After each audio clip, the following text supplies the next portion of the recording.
Hello mga friends! Kamusta kayo? Hehe, horror story ulit ang pasalubong ko sa inyo.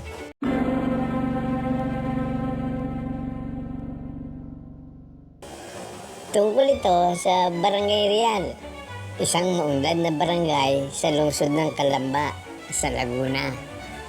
Ang Barangay Real ay ang dating pintuan ng Calamba, buhat sa Batangas. Noong taong 1911, ito ang unang barangay na madadatnan bago dumating sa kabayanan. Noong pa may maunlad na ang barangay na ito, ang Real ay mahalagang bahagi ng dating Hacienda de Calamba na pag-aari ng mga Frailing Dominicano. Meron ditong asukarera, yung bang pabrika ng asukal. Meron din itong sariling prensa at turbina na nagsusupply ng kuryente sa pabrika. Ngayon, ang barangay na ito ang kinatatayuan ng City Hall ng Calamba, ng bagong plaza na kinatatayuan din ng pinakamataas na rebulto ni Rizal sa buong mundo, at ng malalaking establishmentong pangkomersyo tulad ng SM at Walter Mart. Makulay, makasaysayan, at kahindik-hindik ang lugar na ito. Tinirihan ito ng mga Frailing Kastila, mga taong kinikilala sa lipunan noong mga unang panahon, at maraming malagim na pangyayari ang naganap dito.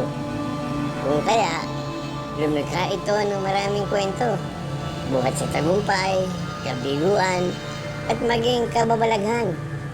Madalas ngang pinag-uusapan ng mga matatanda dito na kapag bilog ang buwan at umaambon-ambon sa lumang bahay na dating tinirahan ng mga paring Kastila, ay may lumalabas na pare na putol ang ulo at namamasyal sa halamanan. Noong ikalawang digmaang pandaigdig, nang malaman ng mga Hapon na parating na ang mga Amerikano, tinipon nila ang mga kalalakihan sa Calamba. Hinakot sila ng mga truck at dinila rito sa Barangay Real. Pinaghiwa-hiwalay sila at dinala sa 15 bahay, at doon para silang mga hayop na pinagpapatay.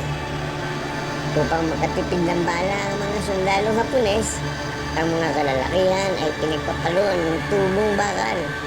May sinaksak ng bayoneta at mayroon ding pinugutan ng ulo sa pamamagitan ng samurai. Dumanak ang dugo sa Real. Umagos ito sa lupa at tumuloy sa mga kanal ng barangay.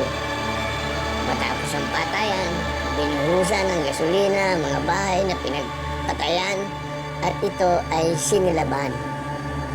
Mula noon, pinatatakutan na ang mga madidilim na lugar sa barangay.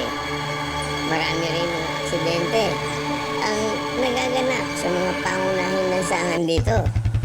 Isang araw, si Isko na magta-tricycle ay dumaan sa Real. Pauwi na sana siya sapagkat hating gabi na nang may pumara sa kanyang matandang lalaki.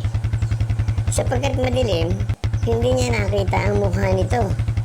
Isinakay niya ang pasahero at tinahak niya ang lansangang patungo sa kalunsuran. Nang tumapat na sila sa SM, tinanong ni Isko kung saan papunta ang pasahero. Hindi ito sumagot. Tinanong niya muli ang pasahero. At muli, hindi ito sumagot. Kaya't sinilip ni Isko ang pasahero ng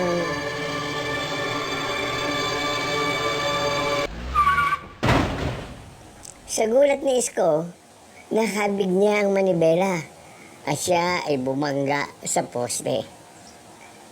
Ikinuwento ni Isko sa investigador na pulis ang pangyayari. Subalit ang tanong ng pulis ay, lasing ka ba? Nasaan ang pasahero? Wala ka namang pasahero. Hehe, minsan talaga ay may nagaganap na katakataka. Hehe, at mahirap paniwalaan. Sige mga friends, salamat sa inyong pakikinig. Hanggang sa muli.